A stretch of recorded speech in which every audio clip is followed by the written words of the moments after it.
Every man has legitimate claim to reverence from his fellow man and is in turn bound to respect every other. Humanity itself is a dignity, for a man cannot be used merely as a means by any man, either by others or even by himself, but must always be used at the same time as an end. It is just in this that his dignity, personality, consists, by which he raises himself above all other beings in the world that are not men and yet can be used, and so over all things. But just as he cannot give himself away for any price, this would conflict with his duty of self-esteem, so neither can he act contrary to the equally necessary self-esteem of others, as man, that is, he is under obligation to acknowledge, in a practical way, the dignity of humanity in every other man. Hence there rests on him a duty regarding the reverence that must be shown to every other man. Immanuel Kant. I've talked extensively and over the course of several months about the principles of Kant's moral theory. What exactly does the moral law say? What is good? What is evil? Are we free, and what does it mean to be free?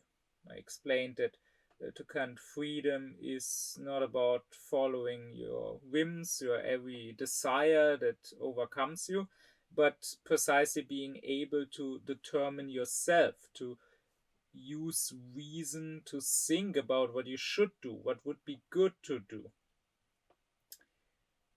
And all of that is what is focused on the most, usually, when Kant's moral philosophy is discussed. The moral principles. So you could see you could say the meta theory of morality. And to be sure, this is what his most important works on morality deal with. The groundworks to the metaphysics of morals, and of course the critique of practical reason. However, what matters is, of course, how you apply this theory to life, what it means in actual life to live as a moral person. So, what are your concrete, specific moral duties that can be deduced from the general moral law? And this is something that gets focused on less when Kant is discussed, because he himself doesn't really discuss it in these, once again, you could say, meta moral works. He does discuss it in his Metaphysics of Morals, and even more extensively in his lectures on moral philosophy, which are completely different from what you might expect if you have just read, let's say, the critique of practical reason.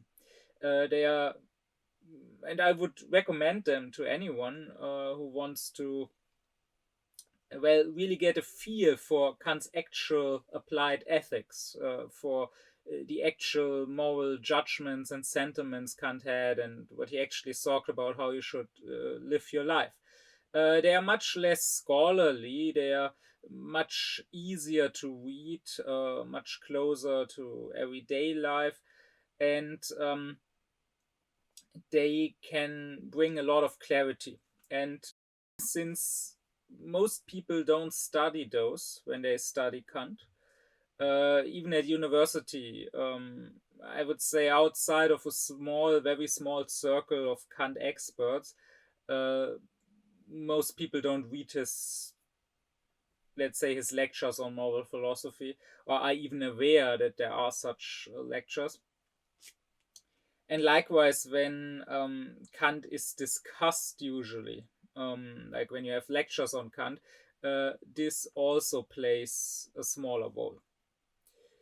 And I do have to admit that this is the weaker part sometimes of his moral philosophy. Surely Kant's greatest importance as a moral philosopher has been his work on the principles of morality, on really bringing clarity into what does it even mean in general to be moral, on showing that being moral and being free and being rational is one, on showing that being moral is not about acting on compassion or whatever, it is about having principles, showing that being moral is not about actions at all, about the legality of your actions, but rather it is about the true morality of your inner attitude. It's about your posture.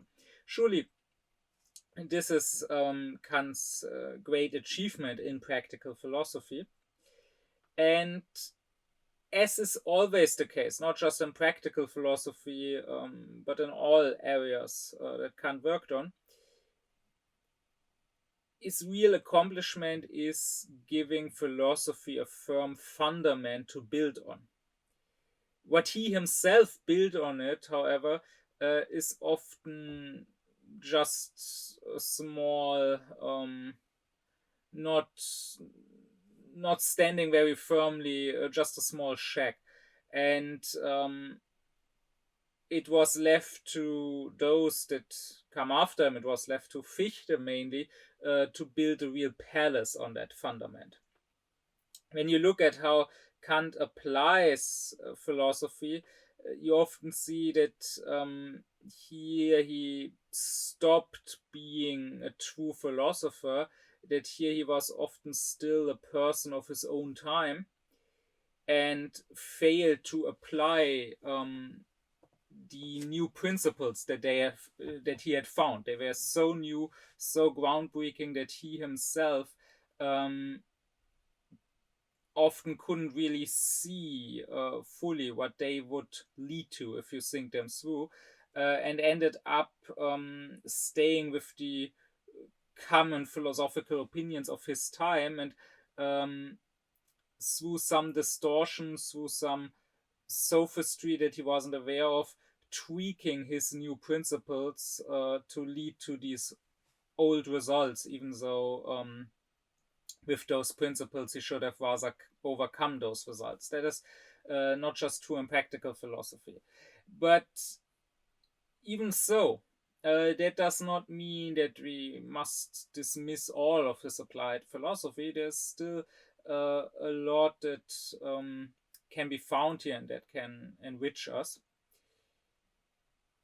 But the issue is, when people deal with this at all, with the specific duties that Kant talks about, they often make the mistake of just taking a specific statement of Kant's out of context and then using that to dismiss him. They just hear, oh, Kant is against lying, even if it could save a life, or Kant says that suicide is immoral, or Kant is against sex outside of marriage or whatever, and then they will say this is clearly wrong.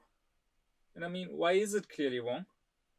They act like this is just common sense, like this isn't really in need of being discussed at all. But really, in that, they are just following the prejudices of our time, right? Who's to say that those are right? Who's to say that the prejudices of our time, just because it happens to be our time, are better than the prejudices of another time? In philosophy, you should be entirely without prejudice, and you should be willing to consider and to examine everything.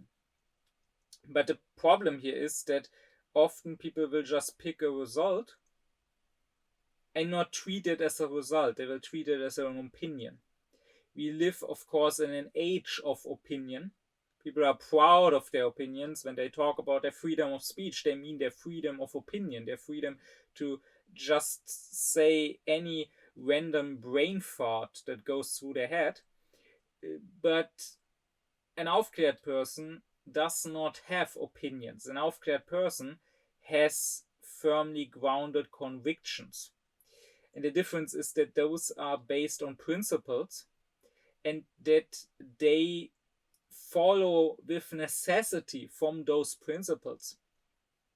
Meaning, you cannot just attack the specific result because it is a result.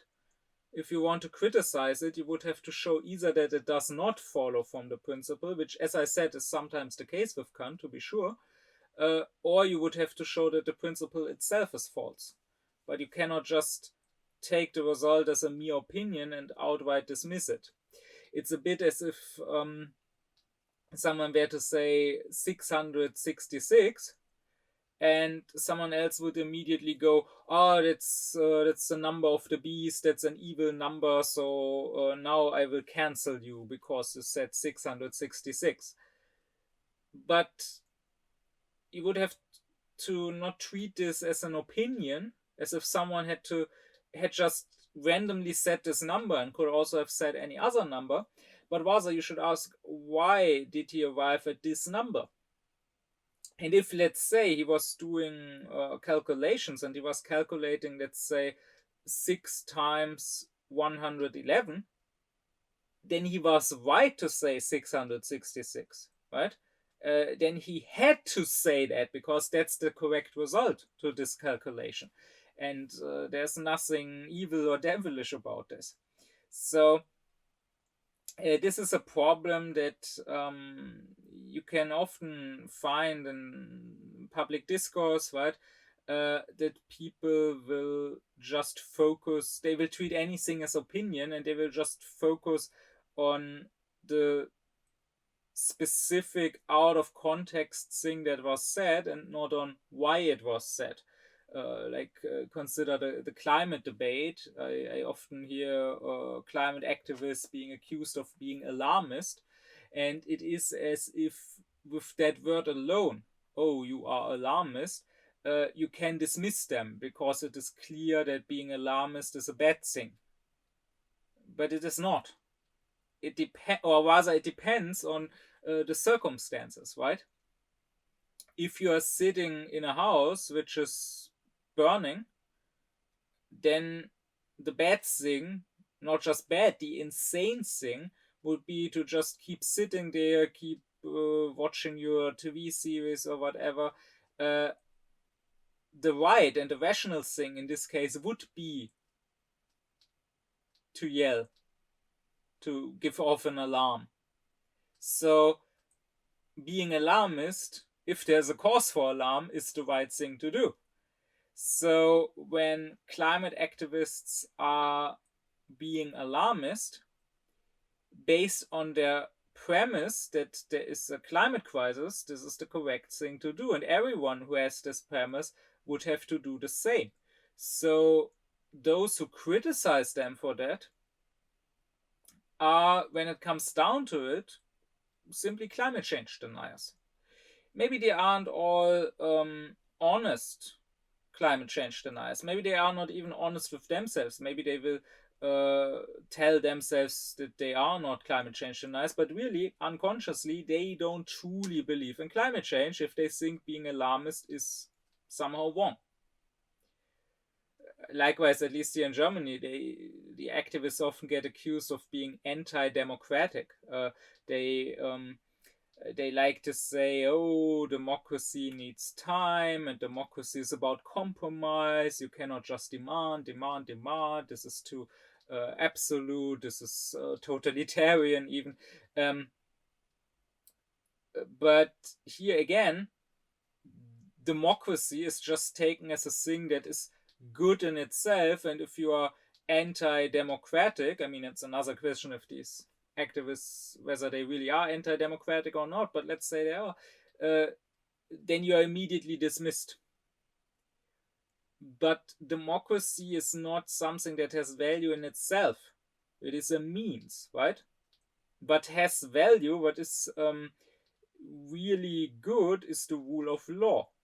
The state is there so that there is no chaos, no injustice, but rather there's justice, there's law, everyone can live in freedom. maybe democracy is a better means to get to the rule of law than autocracy. Maybe so. But if democracy in a specific case does not serve the rule of law, then you should not be democratic in that case.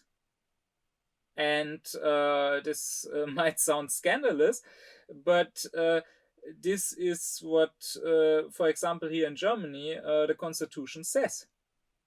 We have certain basic rights, like the right to live, equality, and the Constitution says they cannot be changed. Even if 100% voted for that, even if you had an absolute majority in parliament, you cannot change the basic rights of the Constitution. You could not abolish equality and go back to slavery, or you could not abolish the right to live and bring back capital punishment, even if every single German was for that. That is completely undemocratic if you think about it. But it's a good thing. Democracy is not allowed. It's one lesson we learned after the Nazis did just that. Democracy is not allowed to abolish itself in Germany. So the point is, there are cases where we are undemocratic because, again, democracy should be a means for universal justice, for everyone having a right to live in freedom. So if that right to live in freedom is threatened, which it certainly is by the climate crisis, and if those critics of the climate activists say that it cannot be saved by democratic means, and just to be clear here, it's them who say that, right? I've never heard the climate activists claiming that. It's those who attack them who, whether they like it or not, are implying that you can only save us from the climate crisis by undemocratic means. But if that is the case, if they are right, then I would say, well, I would rather have something undemocratic and be alive, be free, than us dying in the name of democracy. So the unaufklärt person, again, focuses only on specific opinions, and then according to his ideology, according to his prejudices, according to his own opinions, he will immediately agree or immediately disagree with some opinions. He will immediately cancel you for some opinions. But that is not what Aufklärung, and that is not what philosophy is about. We should ask, where does this isolated opinion come from? What principle does it spring from? And if it really springs from that principle, we cannot possibly dismiss it unless we dismiss the principle itself. So that is also true for the specific moral duties that Kant talks about. If they really follow from his moral principles, again, not always they do, in some cases he might be wrong, but if they follow from those principles, then unless you want to dismiss those principles themselves, you have to accept that this is indeed your moral duty, even if it is not timely, that is not fitting into our time and its ideologies. But with that, I do want to talk about what Kant says about specific duties, but of course, I don't want to talk about every specific duty you might discuss, because that is something you cannot really summarize. And as long as extensive as these lectures are, they are meant as summaries, right? I'm not just rereading Kant's whole works to you. So if you care about the specific duties, you might want to read the Metaphysics of Morals, and also, as I would once again recommend, Kant's lectures on moral philosophy.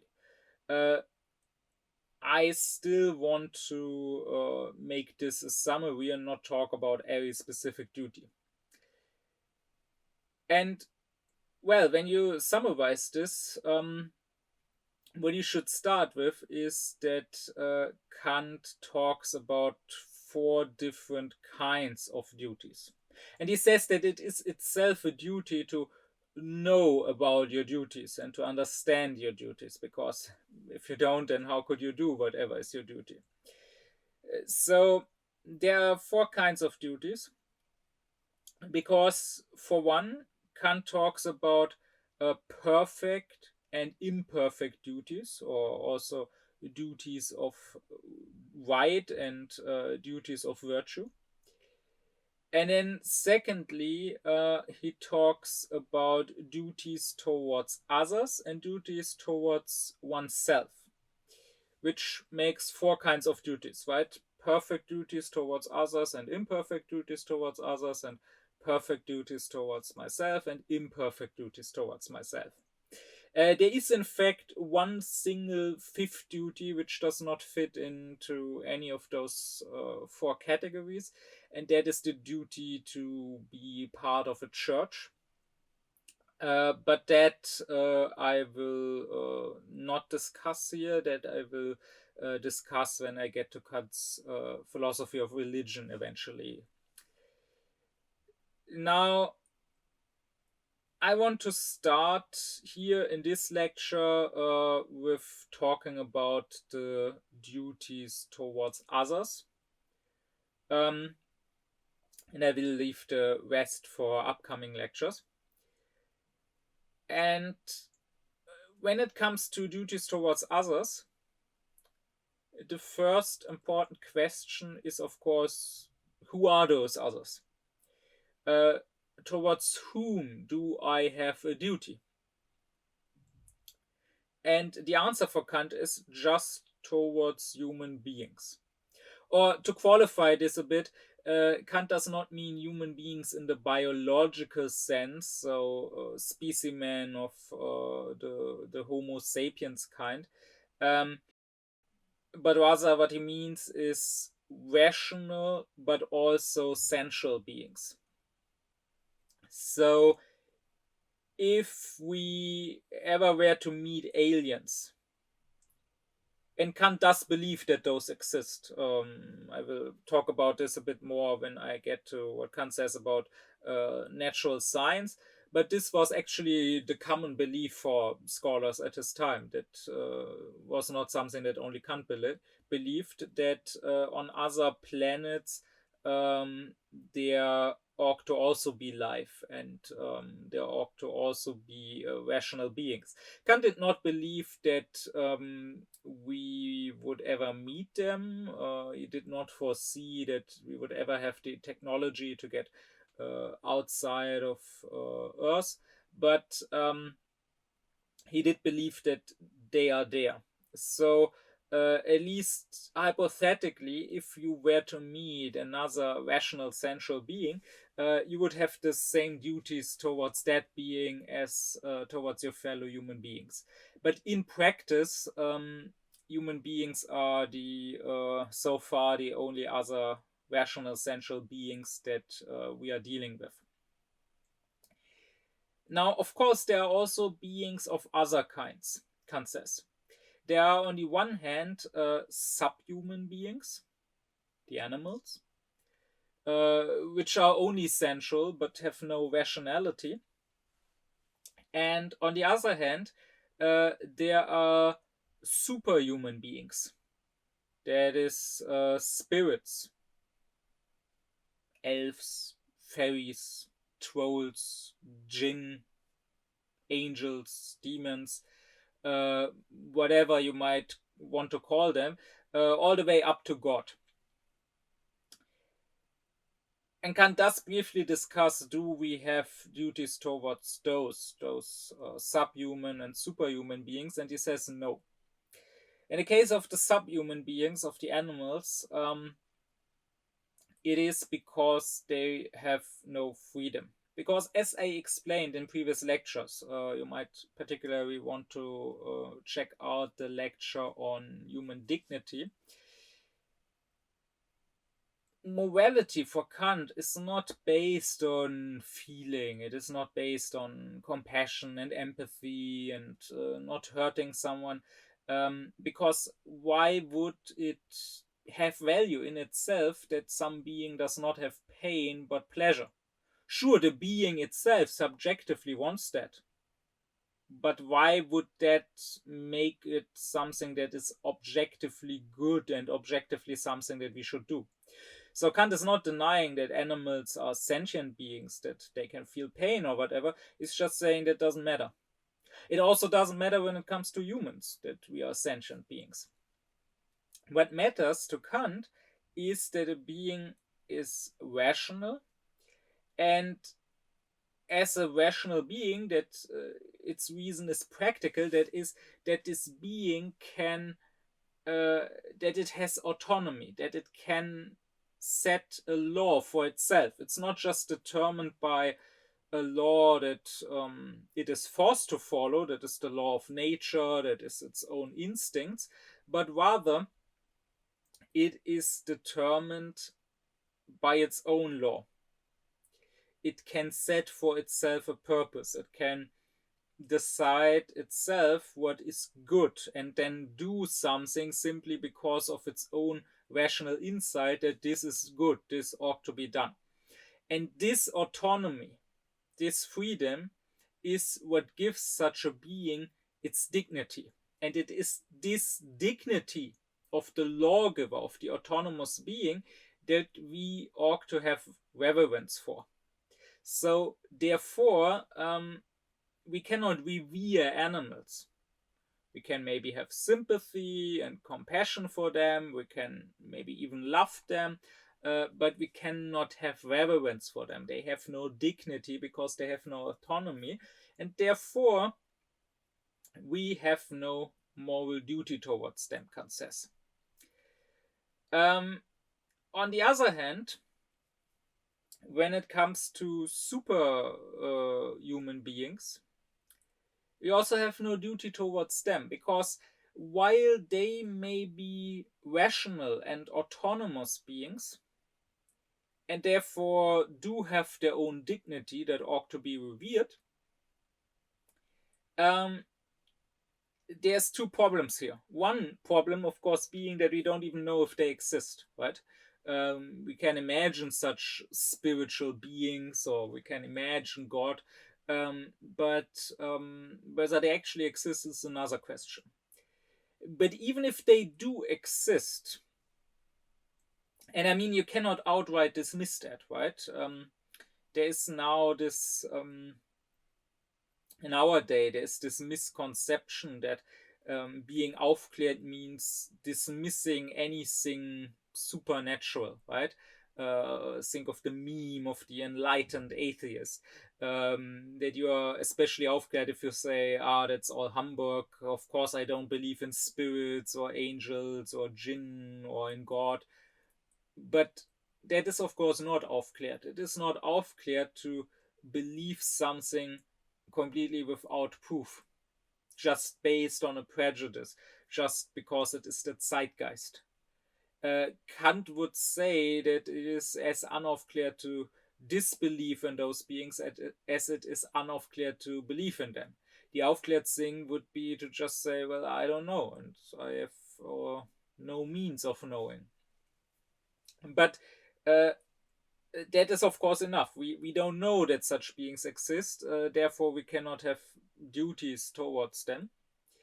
But secondly, Kant would also say, even if they may exist, since they are spiritual beings, that is, they have a rationality, but they have no sensuality, they lack a body, we cannot hurt them in any possible way. So, while, yes, they as rational beings ought to be revered, we cannot mistreat them. We cannot act immorally towards them, right? There's no way I can hurt God, like I can potentially hurt my fellow human beings. So that is also a reason why Kant says we have no duty towards them. To be clear, however, the fact that we have no duty towards the subhuman or the superhuman beings is not the same as saying that we have no duty in regards to them. That is, it does not mean that we can uh, act towards them however we like. This is a common misconception when it comes to Kant, especially in regards to the subhuman beings, to the animals. Kant is often criticized for saying, oh, animals have no dignity, we don't have moral duty towards them. People think that Kant allows for animal abuse. He does, in fact, not. I will get into this in more detail in a future lecture. I will talk in an own lecture about what Kant says about morality in regards to animals. But Kant, to be clear here already, would say that no, we mustn't abuse animals. But the point is that this is not a duty towards the animal. I'm not doing injustice towards the animal when I abuse it. Uh, because for the animal there is no such thing as justice or injustice. Rather, I'm doing injustice towards myself. Treating animals right is a duty not towards them, but it is one of the duties towards myself, because I owe it to myself as a rational being, which has dignity, to indeed act with dignity, to act in a dignified manner, and that includes not being careless, and not being abusive, and not taking pleasure in abusing a helpless being, but rather using everything only in the most rational, the most purposeful manner, which gives us a duty not only in regards towards animals, but even in regards to unfeeling objects. Like Kant would also say that it is not right to wantonly destroy an object which could serve a useful purpose. This is also not um, in accordance with your own dignity as a rational being. But again, the duties towards oneself I will discuss in the upcoming lecture, not in this one. I just want to clarify that we have duties in regards to animals that are in fact duties towards ourselves. And the same is true for the spiritual beings, Kant says. We also have a duty not towards them, which we cannot have because A, we don't know if they exist, and B, even if they do, we cannot possibly harm or mistreat them. But we have a duty in regards to them. And that is to not mind them, Kant would say. In other words, it's the duty to not be superstitious, because living in fear of, let's say, ghosts that might haunt a house, or a jinn that might curse me, or living in fear of the devil that might tempt me, um, or calling up in spirits, trying to summon demons to help me with something.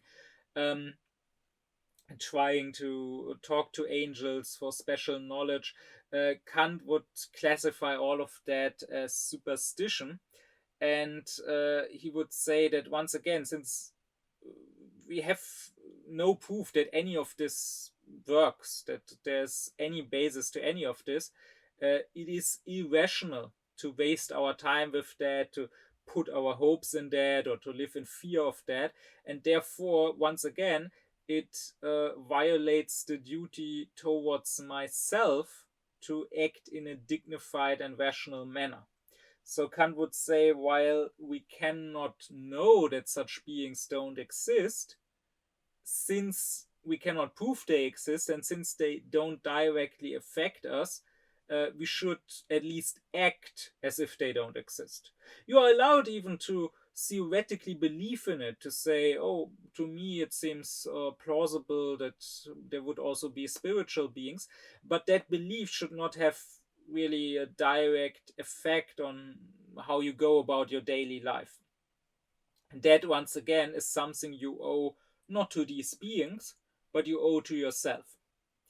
So, in conclusion, as I already said, the duties towards others are only duties towards rational, therefore beings that have dignity, uh, but only rational beings with dignity that we actually know exist and that we can actually influence through our actions somehow, and that means uh, rational, dignified beings that have physical bodies, right?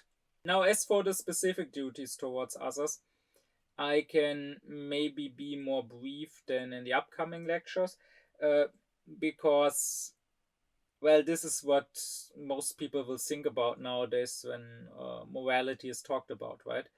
We have reduced morality to how we act towards others, how we treat others. I will have to maybe talk a bit more about the duties towards oneself, because that is a very alien thought for our time. People will say, well, how I treat myself, what I do with myself, how is that anyone's business?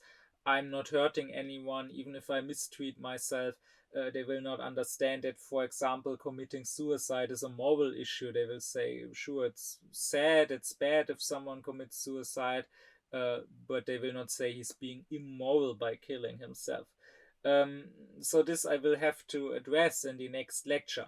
But since we reduce morality on how we treat others, it is clear to most people that such things as hurting someone else, stealing, raping, killing, is morally wrong. So this I don't need to really spend much time on. So I will stress that to Kant, it's not just these things that morality now often gets reduced to. These most glaring examples of being immoral, of hurting someone else, but rather his morality is more refined and more subtle. Like, to be sure, you shouldn't murder someone. But also in smaller ways. You should not act with disregard. You should always act with reverence for others. For example, you should not make fun of others, Kant would say. Or rather, he says that some friendly joking is fine. Kant nowadays sometimes has this wrong reputation of having been this super serious, super scholarly, not fun at all, pedantic person. But this is not at all what Kant's personality was. No, he could be quite lively at, let's say, at parties, and he's fine with joking. He is also fine with, for example, April Fools. This is also important, right? Kant is known for allegedly being categorically against lying and forbidding lying, even if it could save someone's life. Uh, but it is actually more nuanced than that. Kant is not against all kinds of lies, because, I mean, in April Fools, you play on someone is also a lie, right? You could say that Kant is against lying in the moral sense, but he is not against what Nietzsche would later call the aesthetical lie. But what Kant says about lying and about truthfulness, I will discuss in its own lecture.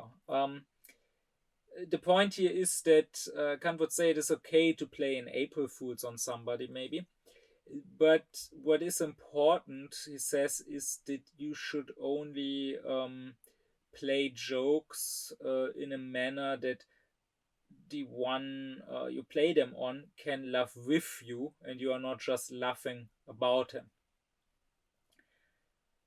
So, in that sense, as I said, Kant's morality is a bit more subtle than just forbidding the most outrageous, the most obviously evil things.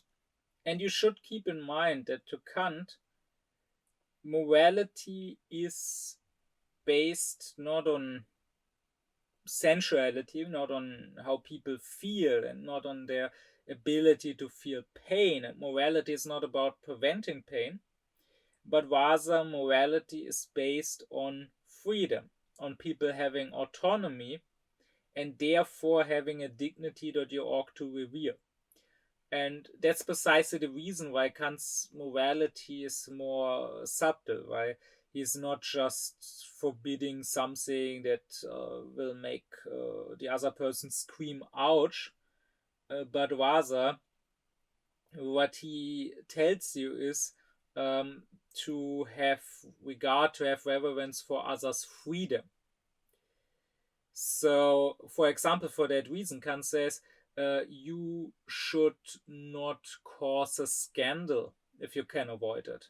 And you should not be a misfit, you should not be more eccentric than you have to be. Because you should not, let's say, you should not trigger others too much. You should not cause others irritation if you can avoid it. And therefore, you should fit yourself a bit into your surroundings. What Kant would say is that, of course, if the society you are in is immoral in some sense, then you should not participate in that immorality just to fit in. Like, if you live in a society of slaveholders, of course, you should not have slaves, even if the others might find you odd and might ask, oh, why are you cleaning your own room? Why are you not using a slave to clean it? But when it comes to matters that are not specifically moral matters, then it might be a good thing to not just do your own thing for the sake of doing your own thing, but rather to do what everybody else does. So, if, let's say, for eating, you might personally think that chopsticks are better for eating than using a fork or a knife.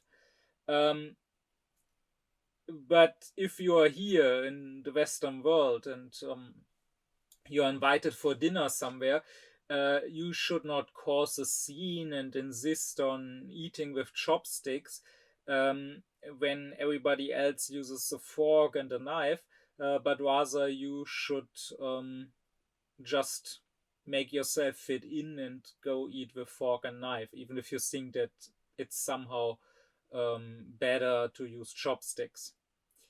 That's also why Kant would say to generally go with the common fashion is okay. Like, you should not be obsessed with fashion and with the newest fashion trends and with being super fashionable.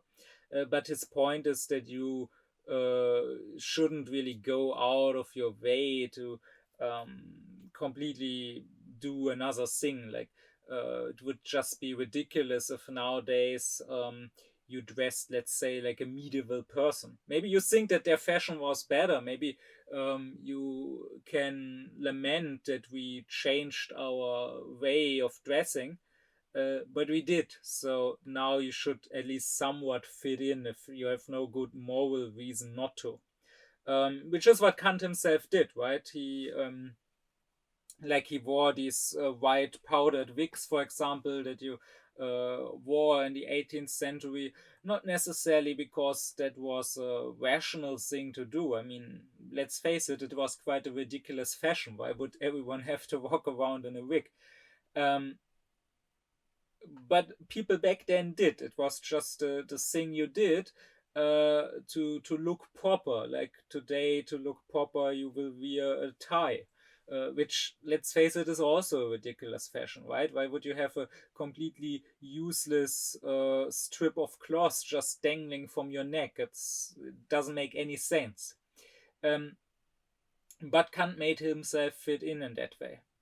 And this, of course, doesn't just go for clothing. It goes also for the manner of speaking and addressing people, for example. So back then, the Germans were almost obsessed with very subtle ways of addressing people, right? Kant goes so far as calling Germany the land of titles. So back then, when you wrote letters, there were several possible addresses of how you could start your letters in German, and it depended on whom you were writing to, like what was his social standing, was he above you, was he beneath you. So you could start off with something like you are high born, or you are high well born, or you are well born, and those were important subtle differences. And likewise, you would end your letters with something like your humble servant, or always at your disposal. And then also the direct address, right? The pronoun you would use to address someone. English nowadays only has you, and you use that for all people. German nowadays has two addresses. We have du, which we use for close people like friends or relatives, or maybe for children, and we have sie, which is more, which puts a bit more distance between us, which is more polite, which you use for people for strangers or for superiors or whatever. And those two existed back then, but back then there was even a third. There was ihr, which was a bit between those two. So someone who's not too distant, but also not too close. And then you could even use the third person pronoun to address someone in second person. So you could say, to translate it into English, he go and bring me something, for example.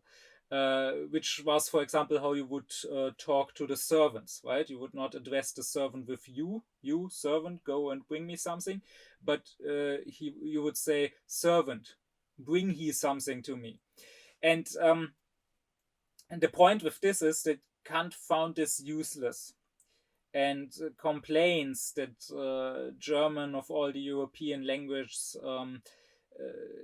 has too much baggage with all these titles and manners of address, and that we should just get rid of it all. Which thankfully to a large degree we did, but we still have this distinction between du and sie. We don't have just one address like the English you. Which of course English also had in the past, right? In Shakespeare, you still have thou, which is more like the German du, and you back then was more like our sie. Um, and Kant would have liked to get rid of that too. He said that one address is perfectly fine and it's enough. But still, since the language was as it was, and since the manners of the time demanded what they demanded, Kant made himself fit in. And he also writes his letters like that, because that's just how you did it. And his point is that, again, you should not unnecessarily irritate others if there's no good moral reason for it.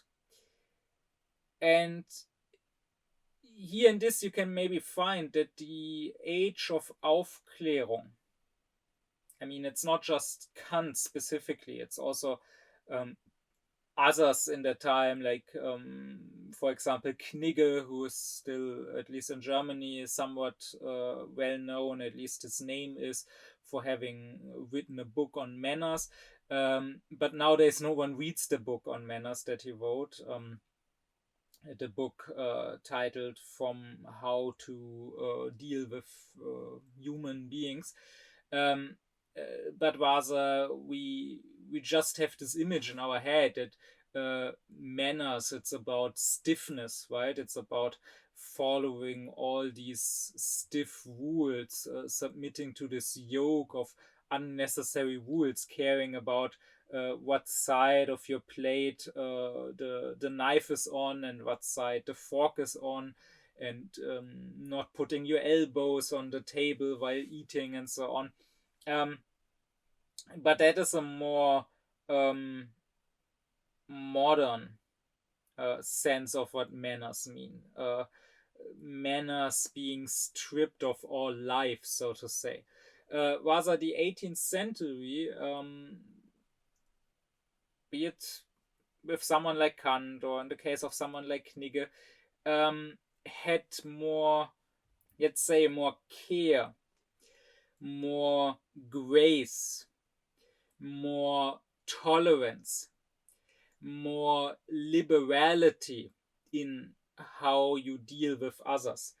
For Kant, having a liberal mode of thinking means that you don't just care about your own possessions and your own benefit, but rather you also do something that benefits the freedom of others, and it is an attitude, it is a posture that is especially for those people who um, somehow are stronger, like if you have the better social standing, if you are more respected, if you have a higher position, like if you are a nobleman or a professor, or simply if you're older than someone else in good society, um, you will not, based on that, act with arrogance, or simply with disregard towards those who are beneath you, um, but rather you will, if you are liberal in your attitude, in your mode of thinking, you will act in a manner that furthers their own freedom. You will maybe take yourself back a bit. You will maybe allow them to talk to you as an equal, even though socially you are above them. I find that quite funny that back then this is what being liberal meant, because it's basically the opposite of what liberal has come to mean nowadays, right? Um, as I already explained in the lecture on what is freedom, nowadays almost everyone is a liberal. Like, liberal does not mean you're on the left. The right wingers are also liberals largely. And nowadays, liberal means the opposite of what it meant to Kant. It means caring about having the liberty to follow your desires, caring about your possessions, your urges, and basically not wanting to take responsibility, not caring about whether that liberty of yours might harm others and their liberty.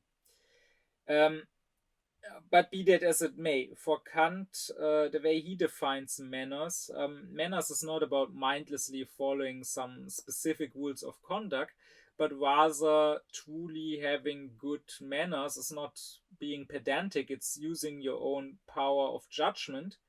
Uh, so, what could be a case of good manners in uh, one set of circumstances, maybe at another occasion it would be a case of bad manners. But what manners actually mean to Kant is um, allowing others freedom towards you without losing your own freedom.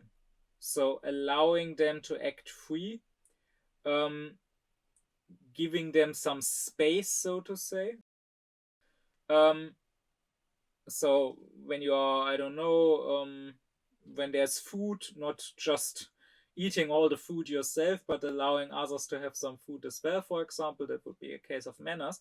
And this again is what morality towards others demands from us. Another example of Kant's morality being a bit more subtle than our current day morality that just says, oh, if I'm not directly hurting anyone, then I can do whatever I want, is what Kant says about making money.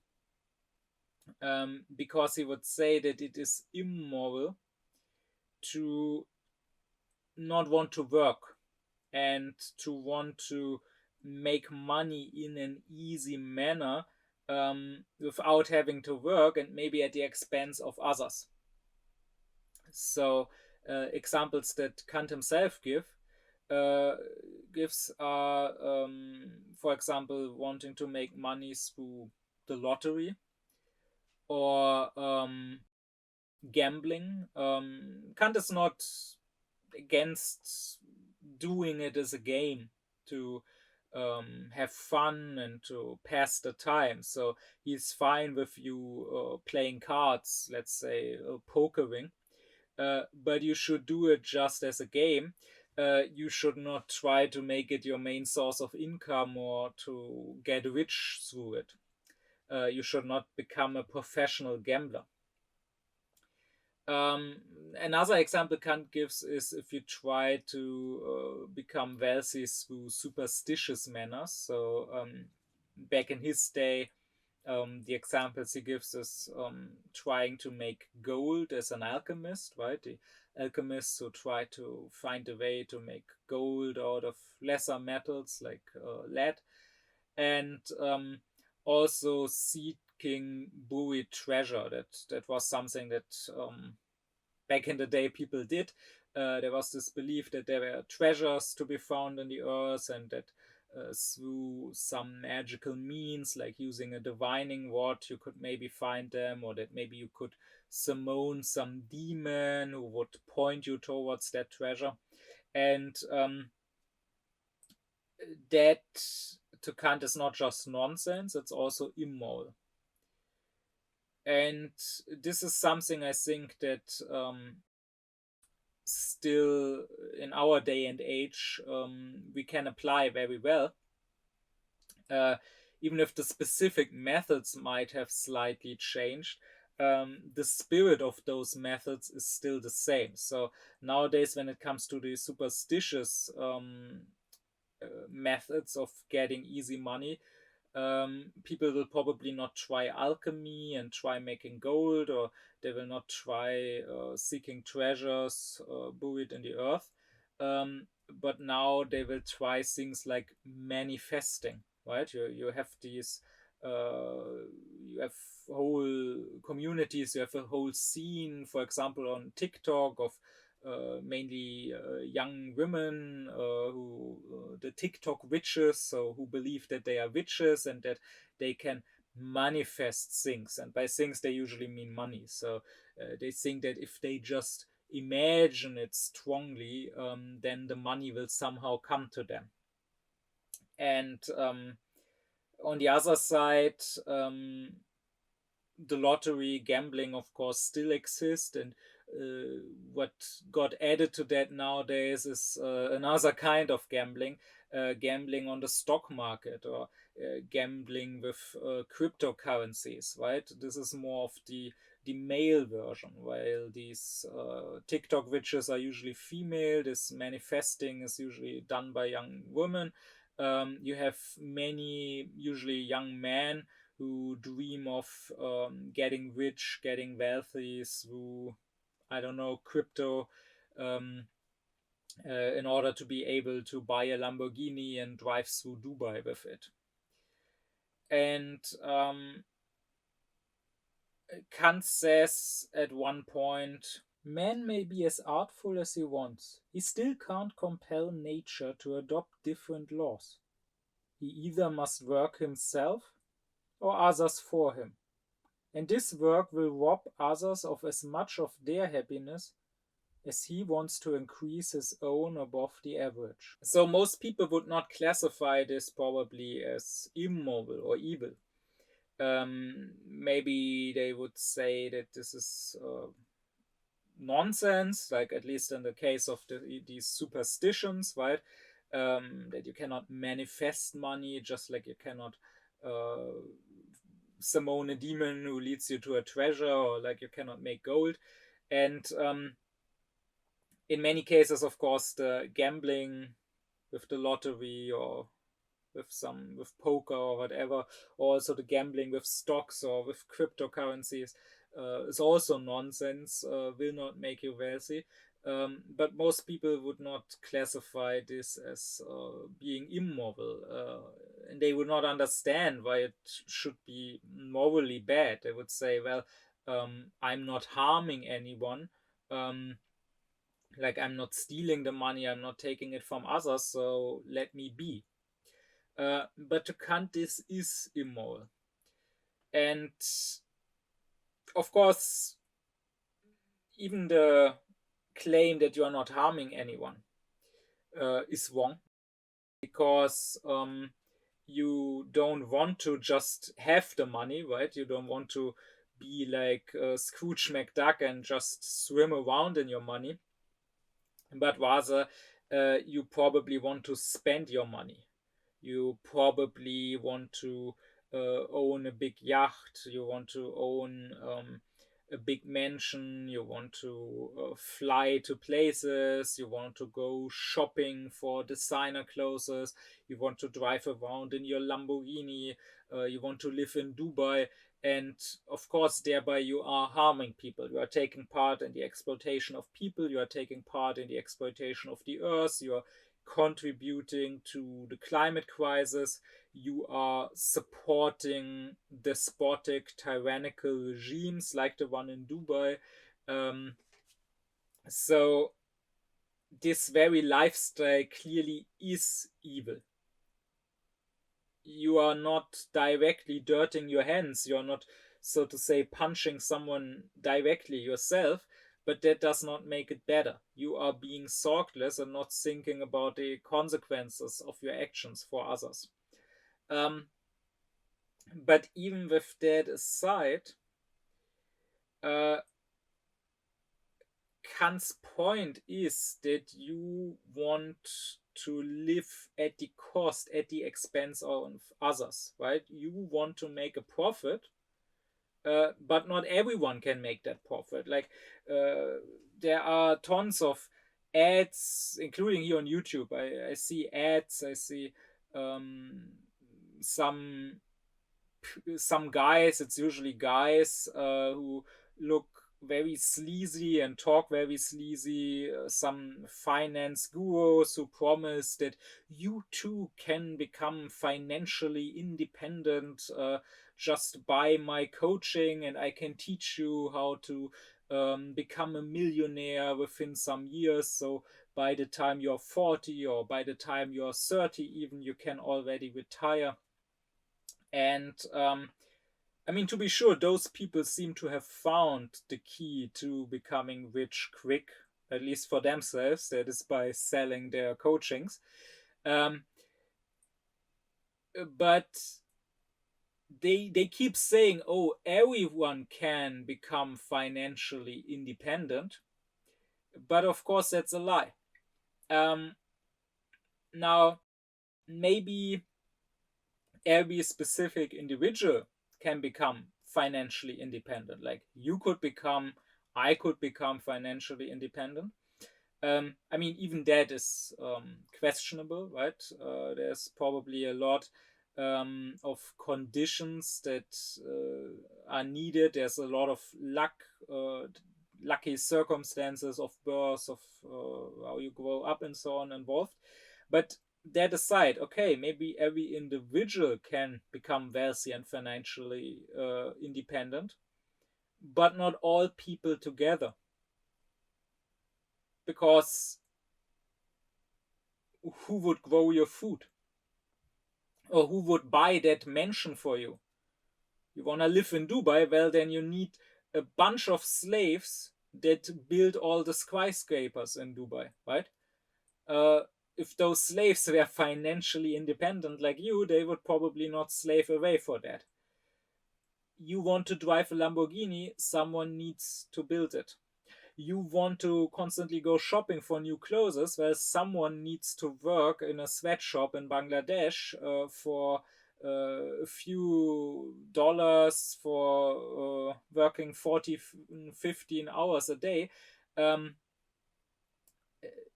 that person is not going to do that if that person is financially independent, right? So the point is that you want to basically be a parasite. You want to live at the expense of others. And if you don't contribute to society at large, then it means that everyone else needs to contribute a little bit more, right? So imagine you are stranded on a lone island with somebody else, and you need to build a hut, you need to pluck coconuts from the tree. You can share the work between you two, or you can be lazy and just sit back and expect the other person to bring you coconuts. That would mean that the other person would now have to work for twice. He would have to pluck its own coconuts and yours. So Kant would say, don't be a parasite. Contribute to society. Don't expect, you have no right, right? Like the Bible says, he who doesn't work also should not eat. You have no right to just expect to live off of others and to be served by them. You should contribute something. Now, of course, you can contribute and earn money in different manners. Like I have the option here that you can support me via Patreon, via Coffee, via PayPal, that you can support my work. And I mean, I'm very grateful for anyone who does that. I don't expect it. I'm not mad at those who don't support me. I want to continue offering my lectures here for free. I think education should be available for everyone. Aufklärung should be available for everyone. But it is real work, right? It is a lot of work, even just recording these lectures every week, like 2 or 3 hours lectures, and even recording them twice, right? Because I do them in English and in German. And it was, of course, even more work to read all the 29 volumes of Kant's works in order to be able to do that. And I want to continue doing that, right? Not just for Kant. I want to talk about other philosophers in the future. And that's, of course, something you cannot do while working 40 hours a week in some office. So if I'm to do that, it's helpful to get support from those who think this is a worthy thing to support. But the point is, it is work and it is contributing something to society. Not everyone, Kant would say, needs to be a farmer. Not everyone needs to grow his own food. It is okay that a farmer grows not just his own food, but also the food for others, but only if the others also give something back that the farmer doesn't do. Like if the other person is a teacher teaching the children of the farmer, or if the other person is a physician healing the farmer, if he hurts himself, if he falls ill, that is fine. But you should, in some manner, contribute to society. You should not just live for yourself and your own pleasure, even if you can afford it. You should not live in a manner that one day when you die, nothing will be lost. It will be as if you hadn't lived, because there will be no contribution to society that you left behind. As a rational being, it is your duty to live with purpose, to actually do something for the world, no matter how big or small. And you can expect to be compensated for that, but you should not expect to just live off of others without giving anything back. And you can easily apply the categorical imperative, right, that I discussed in the lecture on the moral law, where I said that the categorical imperative basically goes, you should act according to a maxim, that is according to a principle that could become a moral law. In other words, you should ask yourself, would it be possible for everyone to act in the manner I am acting?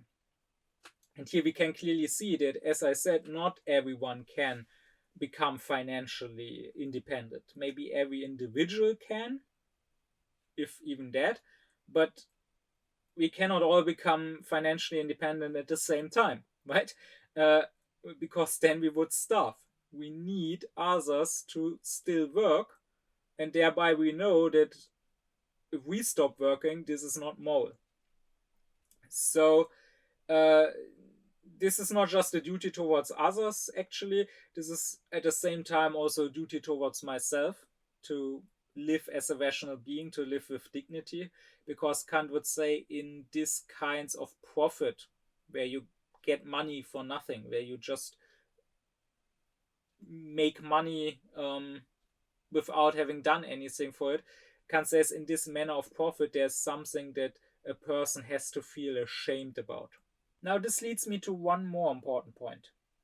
Kant says it is part of the duties towards others to restrict our own use of the goods of the world so as to leave some of those goods for the other people.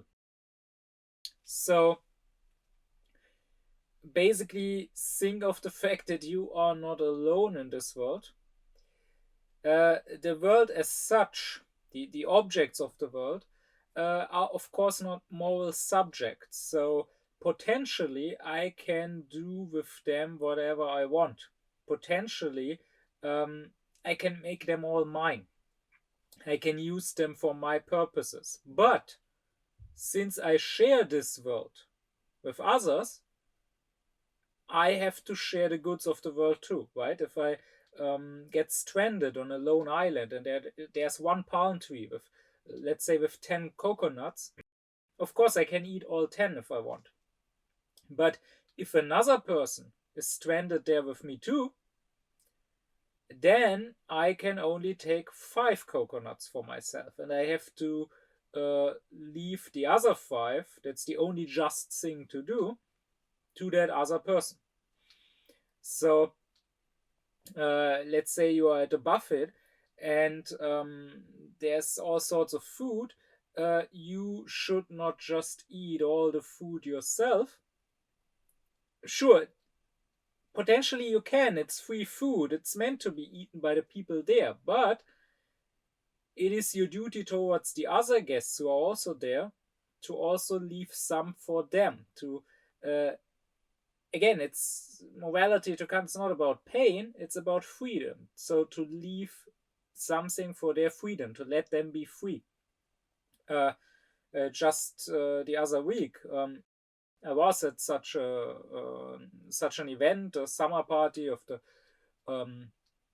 local Volkshochschule, it's called in German. So it's a place where for basically a school for adults where many classes are taught, and amongst other things I teach some classes there in philosophy and aufkläring. I give some lectures there, and they had a summer festival, and at the end of it, some of the food they had there was left over. So they said to anyone who was still there, you can now take the food, so nothing goes to waste. You can take it home.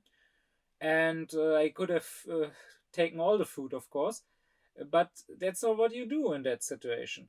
I took a little of it, and then I asked the others, do you also want to take it? Are you taking that? If not, then I will take it, so it doesn't go to waste. But if you want it, then you can have it.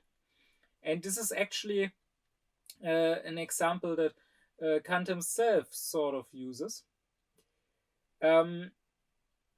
He says, if you were to go through the woods and miraculously there would be a table full of delicious food in the middle of the woods that belongs to no one, then this would be like a gift of God. Just like nature as a whole is such a table to us, right? All the resources that exist in the world, all the food there is in the world, is basically God providing us with a ready table to eat from. Kant says you would be morally allowed to eat of the food if it really belonged to no one, if this was really some sort of miracle. But it would be the moral thing to do not to eat all of it. In case some other hiking person will come by later and also find the table, you should leave some food for that other person. Kant even goes so far to say that not only should you leave some of the food in general, but also if there are different dishes, you should not eat any of those dishes whole. You can maybe take a bite from this dish and one bite from that dish, but you should leave something from every dish. Again, to let the other person who comes after you be free, right? Maybe that other person doesn't just want to eat anything in general, but maybe the one dish that you ate completely was that other person's favorite dish, or maybe the one dish that you didn't take a bite from is something the other person hates. No, you can take a bite from everything, it's free food after all, but you should also leave a bite of everything for the next person to come along. And this general moral attitude of Kant's, I think, has only grown more important in our time. Because if you apply this, you can easily see that Kant's moral philosophy is actually the only one that has an answer to the current climate and ecological crisis. To be sure, most of the time when people try to approach this with some sort of philosophy, they don't go with Kant. They go with some sort of eudaemonist happiness theory, or they try to go with some sort of utilitarianism, so calculating the usefulness, the best outcome of your actions. But this is kind of like trying to put out a fire by putting oil into it. You are then trying to fight the ecological crisis with exactly those principles who are at the root of that crisis, right? Because why are we ruining the earth? Out of our eudaemonist addiction to pleasure. So eudaemonism telling people it's fine to seek your pleasure, just you're doing it the wrong way. What you're doing is actually causing pain. That's not gonna help. The eudaimonist is someone who's capable of donating some money to a good cause, to, I don't know, starving kids in Africa, and then go fly on vacation or go on a cruise ship, thereby causing much more harm in Africa or elsewhere than the little money he donated could ever help with. And likewise, the consequentialist utilitarianism, I mean, that is what lets us exploit the earth, right? That we commodify everything, that we make everything about utility, about how useful something is, that we turn everything into something that can be used. No, we should apply Kant's moral principle.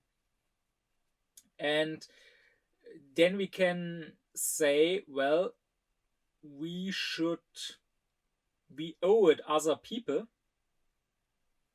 both the ones alive and the ones that are going to be born, to make use of the goods of the world, which, so to say, nature or God has gifted us with, all the resources of the world, including the livable land, right? The world itself is a resource, not just specific resources that we may turn into goods, but also just having a land that you can live off, just having air that you can breathe, water that you can drink.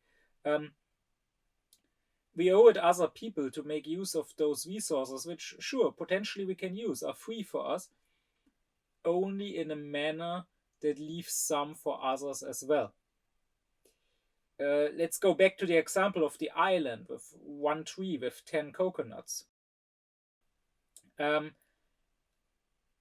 If I'm there alone, as I said, I can take all 10. If I'm there with another person, then I should only take 5 for myself. I should leave 5 to the other person. I mean, to be sure, if the other person doesn't want to eat all 5 of the coconuts that are justly his, if he's content with eating 3, and he lets me have the other 2, maybe he gifts them to me, maybe he sells them to me, maybe he says, okay, you can have these 2 coconuts, but then you have to build a hut for me. I don't want to do it myself. That's another matter. Then I can have 7, sure.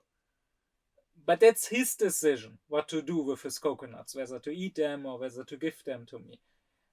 But first of all, I have to give him his due share, and that is the half of the coconuts, because he's half of the population of the island. Now, we are currently over-consuming in the West, right? There's Earth Overshoot Day, which is the day when basically all resources of that year are consumed, and from that day on, we are living at the expense of other people. We are living at the expense of the future, and you can calculate that for the Earth as a whole, and you can calculate it for every country. And of course, then it's a bit different. For example, here in Germany last year, the Earth Overshoot Day was the 3rd of May. So we didn't even make it to half the year before we had already overconsumed. Because the Germans, the average German uses up slightly more than 3 Earths a year. Meaning, if everyone lived the way the average German does, all 8 billion people, then nothing. It's not possible. Everyone cannot live like this on one Earth. We would need more than 3 of these planets for this to be possible. And of course, some other countries are even worse, right? The Americans use like 5 Earths a year. Of course, there are some countries that manage to stay within the planetary boundaries also, like the Indians, I think, use like 0.7 Earths a year. But this is, if we go back to the island, this is like there are only 10 coconuts, you're 2 people. Let's say you take 7 coconuts for yourself. Now, clearly, this action is not possible except as an individual action. So you can do it, sure. Or instead of you, the other person could do it. He could take 7 coconuts and leave you with 3. But it cannot be a universal action. You cannot both do it. Because then you would need not this one island with 10 coconuts. You would need 1.5 islands, right? Then, sure, if you had 15 coconuts, everyone could take 7. Everyone could even take 7.5 then. But on this one island with just 10, it's not possible that everyone takes 7. So, if you do take 7 for yourself, you must necessarily want, whether you are conscious of it or not, whether you admit it to yourself or not, but you must necessarily want that other person to be poor, to only have 3 coconuts. And the same is true for the Earth as a whole. We in the West, we want most of the world to be poor. We want most of the world to starve. Now, few people are as honest with themselves as to admit that, but it's a fact. Like, if I went out on the street and if I asked people, do you want some random person in Africa to starve or to die because they have no water, then sure, they would tell me no. Like most people who are not complete scum would say, no, I would be happy if that person somehow got wealthy and somehow got to have the same lifestyle that I have. Like even those people who don't care enough to do anything for that, like who don't donate money, even those people who are indifferent would at least say, well, I wouldn't mind if that person wouldn't starve. Maybe I don't care if he does starve, but I wouldn't actively prevent him getting wealthy. I wouldn't mind. So it seems that we want for those people to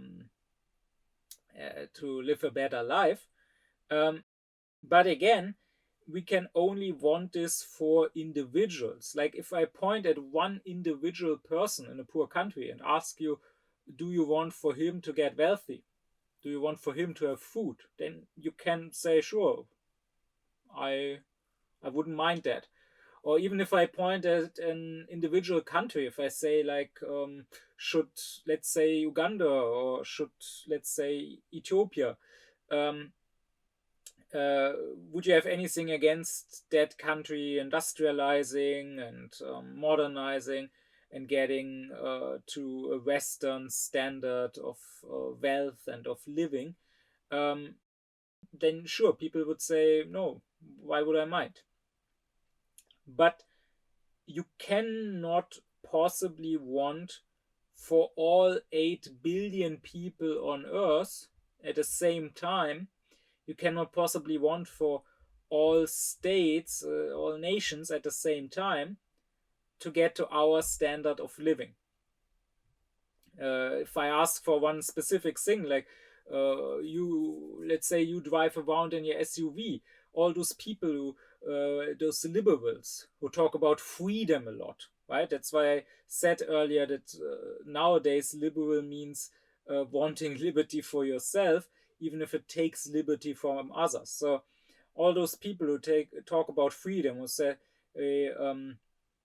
I want to be free to drive around in my SUV. Um, who will complain about, so here in Germany in the climate debate, they pretend like someone wants to take away their cars. Of course, no one, not even climate activists, has said we should ban all cars, but they will still pretend, and they will say, "Oh, this is eco-Stalinism, this is eco-terrorism, this is totalitarian. You are taking away my freedom." All those people, if you ask them, okay, you want the freedom to drive around in an SUV, would you be okay with everyone else having that freedom? Sure, they would usually answer yes. If you point at a specific person from a poor country and ask, would you fine with this Indian guy or this guy from Cameroon also driving in an SUV, they would say yes. But they cannot truly want for everyone, for 8 billion people to drive 8 billion SUVs, because it's not possible. It's simply not possible on this earth. Our lifestyle only works as long as it's just our lifestyle while others are starving. And I mean, even with that, it doesn't work, right? I mean, the earth as a whole doesn't support us. So humankind as a whole, use up like 1.75 Earth already. So um, there would need to be even less of us who live this lifestyle for it to work. That's precisely why we have an ecological crisis right now, right? And of course, now in today's capitalist world, we have this ideology that the way you live, so your lifestyle, your wealth, both as an individual and also on the level of whole nations, depends on how hard you work, right? We like to tell ourselves that we are well off because we are hardworking. Especially here in Germany, this is basically our nationalism nowadays, right? Because for obvious historical reasons, the sort of classical sort of nationalism that other countries may have has fallen out of favor a little. So Germans don't admit that they are nationalist, and we don't have military parades. We don't have people um, putting a German flag in front of their house or waving the German flag, except during football World Cups. Um, but of course, Germany is no less nationalistic than other countries, because of course Germany is no more aufklärt than other countries, uh, and the German nationalism is just a bit more dishonest. It just hides a bit more, but it has these two pillars, so to say. Um, One of them, of course, being that we say, oh, we have learned from our past, we learned from our mistakes and our crimes. So now we are better than everybody else because all of you have not learned from the past. So now we need to teach you. Um, and of course, this is a big fat lie. Like we claim to have learned from the past because we nowadays support the Jews, which of course comes down to just supporting Israel, because many Jews, of course, have been cancelled. The About one quarter or one third of the people cancelled for criticizing Israel last year in Germany were Jews. So we are not supporting the Jews, but we are supporting Israel. Um, so what we learned from committing a genocide is that we now must support when the victims of that genocide commit their own genocide. What we haven't learned is that we should maybe be against genocide. And of course, the other thing we learned is that war is bad, which means that we are for peace, especially once again when it comes to our former victim. And of course, our former main victim of war was Muscovy or Russia. Our main victim of war was, of course, not Muscovy. It was more like Poland and Ukraine and Belarus. And the lesson should also not be that war under any circumstances must be avoided, but rather that you should not start wars, and that if someone starts wars, he should be stopped. Like, there's a lot of people and political forces in Germany now pushing for peace, for negotiations, for diplomacy with Putin, who is an aggressor, who is an imperialist, who is an authoritarian tyrant. And Hitler was not stopped by France or the UK resorting to diplomacy. In fact, diplomacy is what made Hitler strong in the first place, right? This whole appeasement politics. No, Hitler and Nazi Germany were, of course, stopped by defeat. The way to stop imperialism is defeat.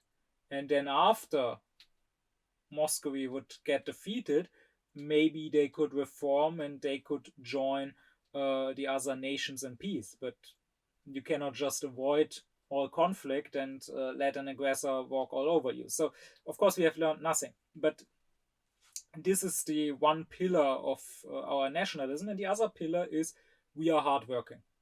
So it starts right after the defeat of the Nazis. There's this whole national myth about the Trümmerfrauen, the rubble women. So basically claiming, and you learn this in school, right? I had pictures of these women in my school books. That some tough German women, they basically cleaned up all the rubble and rebuilt Germany with their own hands, which is of course complete bullshit. Of course, if you see pictures of the bombed cities, you know that machines were used for cleaning that up. That just some people with their bare hands could not just clean all of that up. And those machines, of course, were supplied by the Allied occupiers. And this is basically some propaganda that, funnily enough, has started even before the end of the war. It has been started by the Nazis. Outside of some historians, almost no one is aware of that now.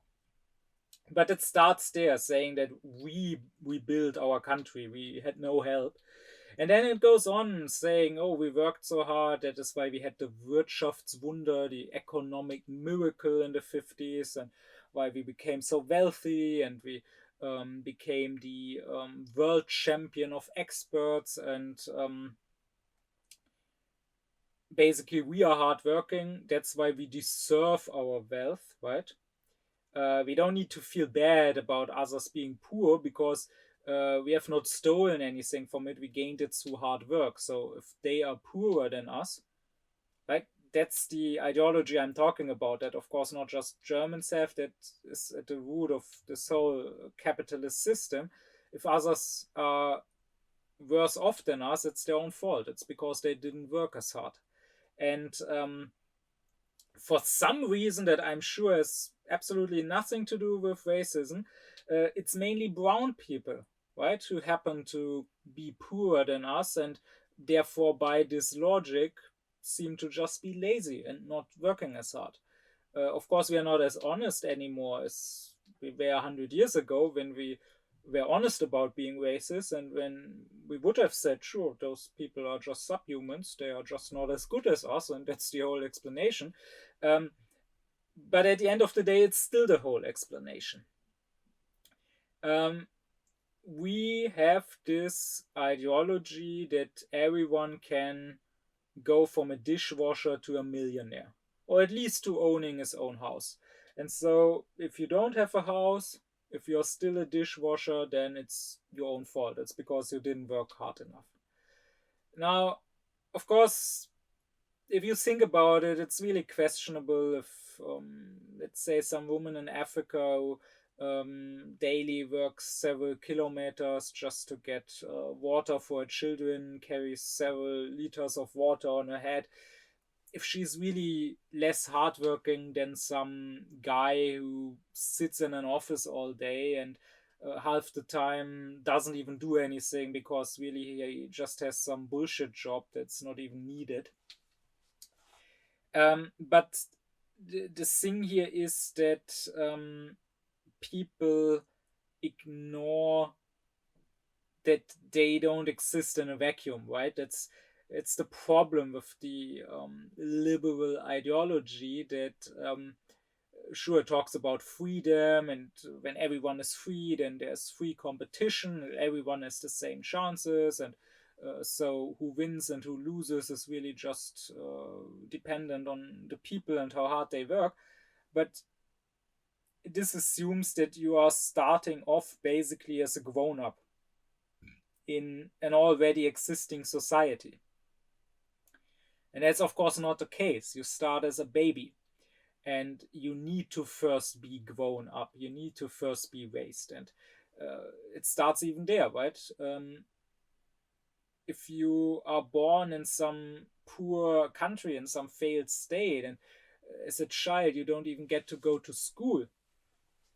And the state has no economy, no industry, no infrastructure, then you can work as hard as you want, or you can be as clever as you want. You don't have the same chances, right? You can have the greatest business idea, but what are you gonna do if you don't have the resources to found that business? What are you gonna do if, even if you could found that business, you don't find educated people to work for you?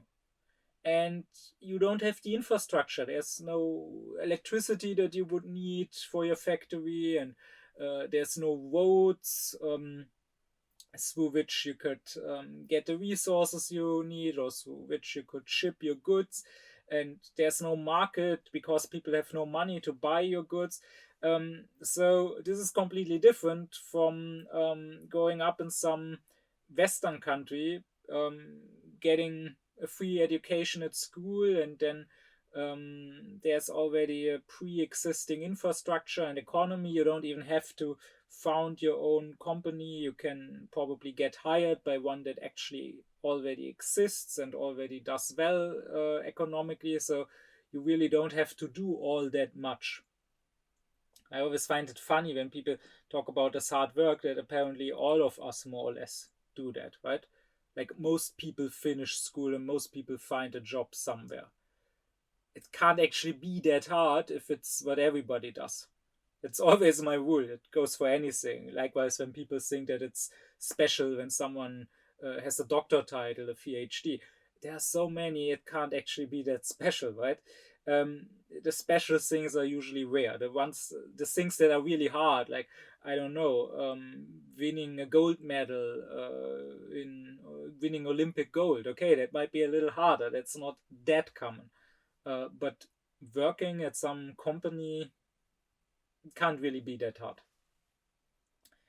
But all of this is, of course, ideology, and it's, of course, an ideology that is needed for this capitalist system. I mean, if we started to question that, then um, we could no longer feel fine about being more wealthy than others, because we could not tell ourselves it's deserved because of hard work. And against ideology, you cannot really argue rationally. It's not based on rationality, so it cannot be really refuted by rationality. The people who are stuck in it, you cannot reach them with arguments.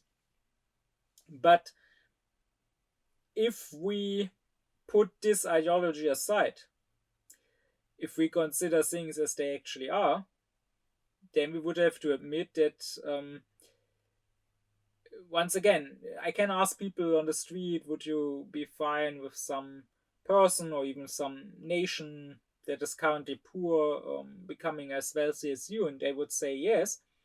But Kant, when it comes to people's personality, makes a distinction between their mode of sense and their mode of thinking.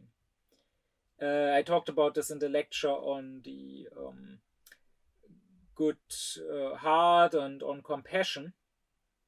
And I said that, well, the mode of sense is what nature makes of us. It's our nature, it's our heart. And sure, if I by nature have a good heart, then I may feel compassionate and I may feel bad about poor people and I may wish for them to get better. So our mode of sense can want for everyone to be as wealthy as we are.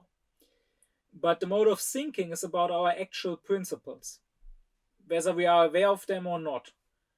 And in our mode of thinking, we cannot want for everyone to be as wealthy. And all of this, I hope, also shows why being truthful with yourself is so important.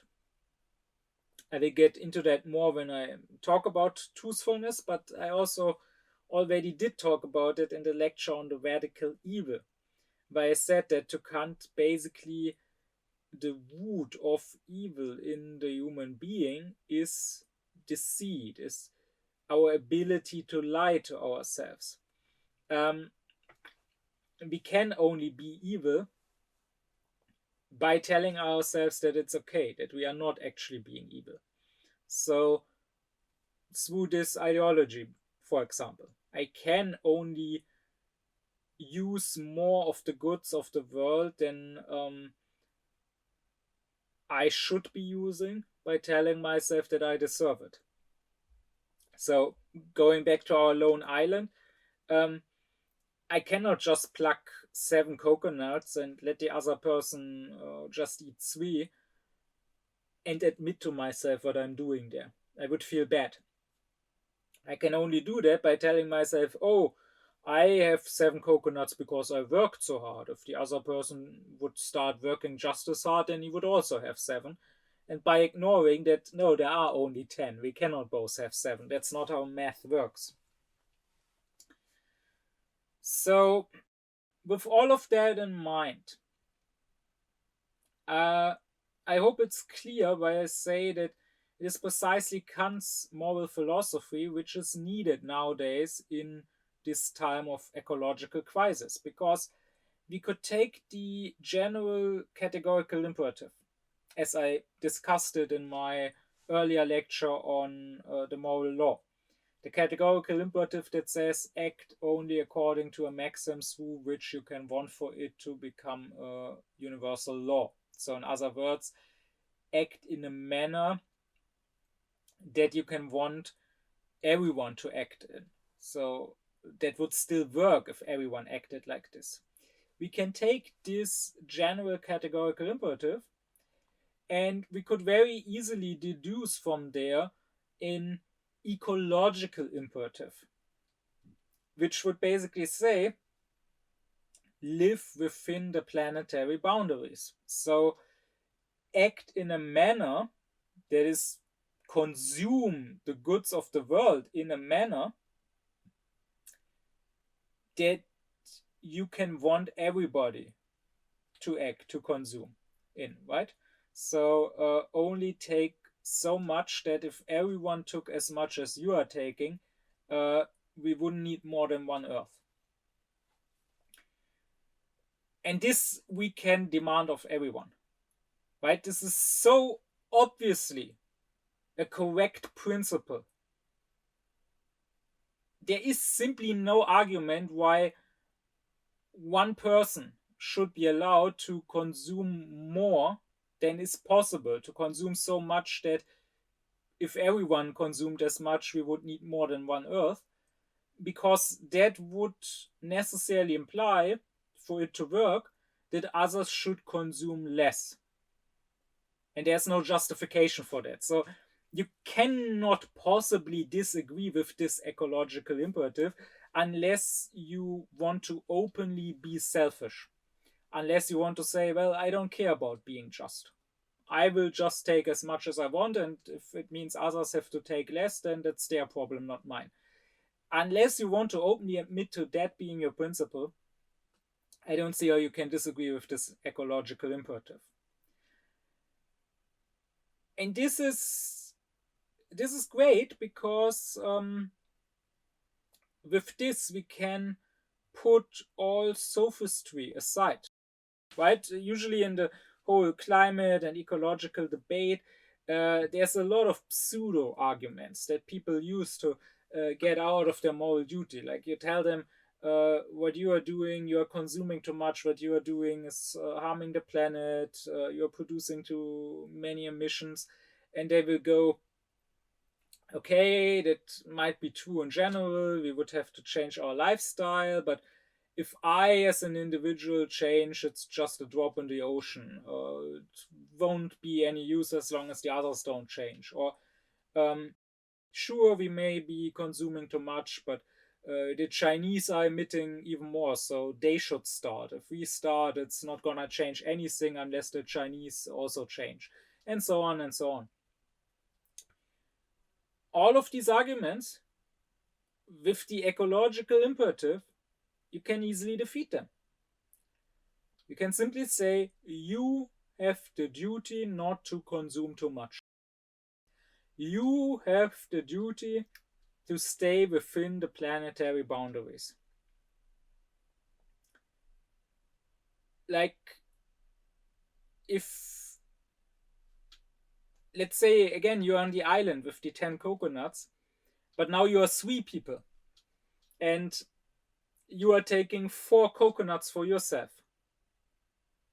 And I criticize you for that. And sure, you can say, oh, but the other guy is taking 5 coconuts.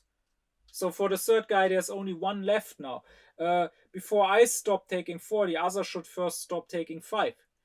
But I can tell you, you ought to only take 3.3 coconuts for yourself and not more. Doesn't matter if another person follows his duty or not, you still have no right to take more than 3.3 coconuts. And the same is true here.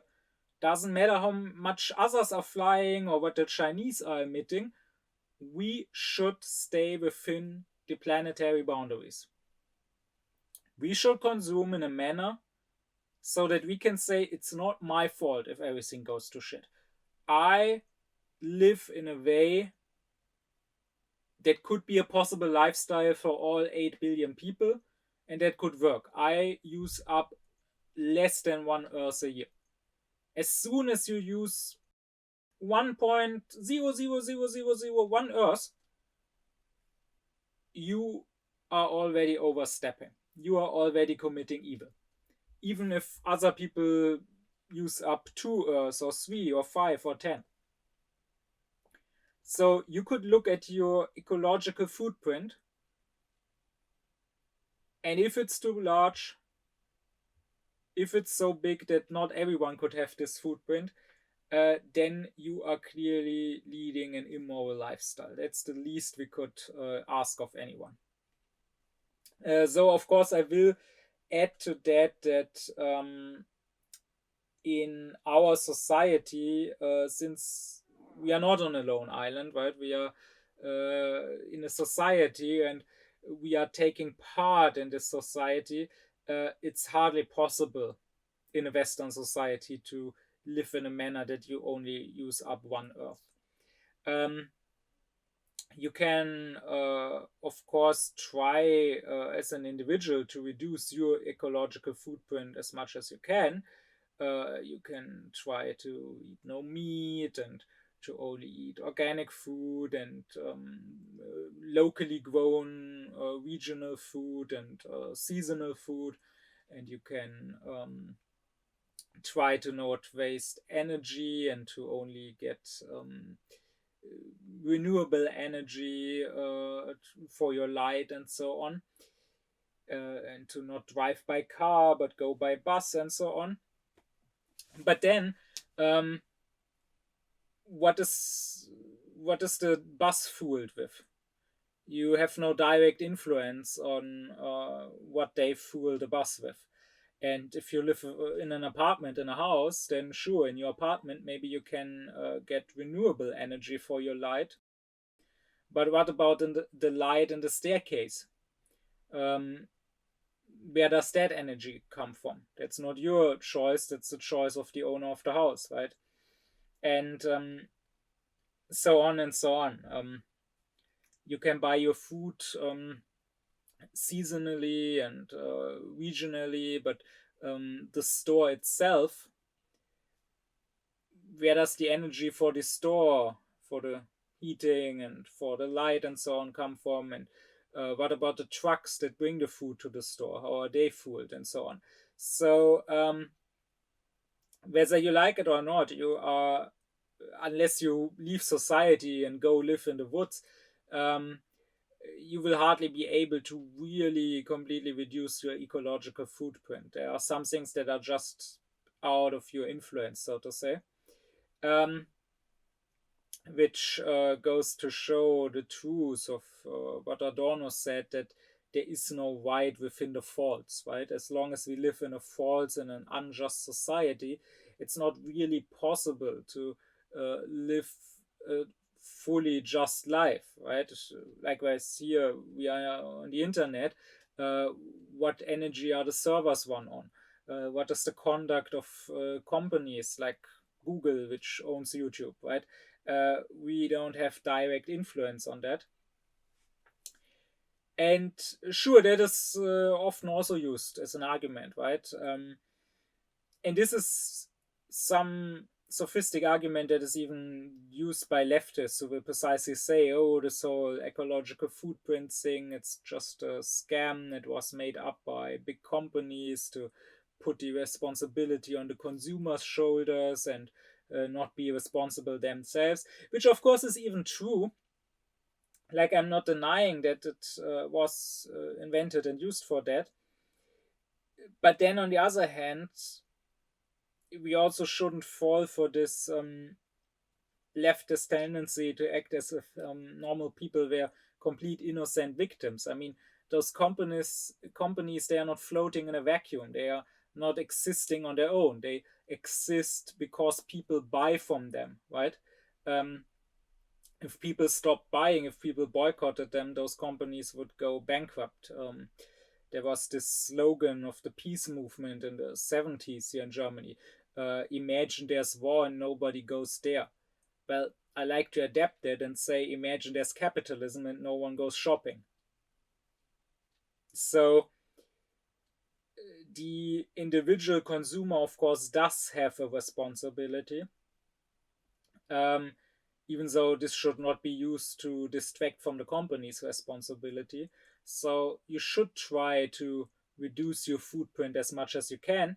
Uh, you just have to understand that this is not enough because, again, you're part of a society. So at the same time, you should also try to influence that society to talk to other people, maybe go to a demonstration, whatever you think is the best method. But to get society at large to change. So to get others, for example, to change how they consume too, so that if enough people do that, the companies are also pushed to change and so on.